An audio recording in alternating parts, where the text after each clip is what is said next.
एका व्यक्तीने एक दिवस श्री सद्गुरूला विचारलं की उत्सव साजरा करण्यासाठी कोणता दिवस चांगला. तर श्री सद्गुरूने त्याला बघा कसं छान उत्तर दिलेलं आहे. त्याला सांगितलं की एक दिवस मरण्याच्या अगोदर. ते व्यक्ती म्हणाला, कसं काय, मला तर माझं मरण माहीत नाही.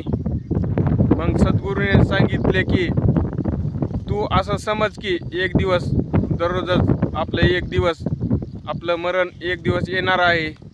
म्हणून तू जीवनातला आनंद घे, तू सुखी राहा आणि दुसऱ्याला सुखीही ठेव. हीच आपला एक दिवस येणार आहे. एक दिवस असा येणार आहे की आपले मरण एक दिवस अगोदर येणार आहे. म्हणून समजायचं की ही आपला उत्सव करण्यासाठी चांगला दिवस आहे.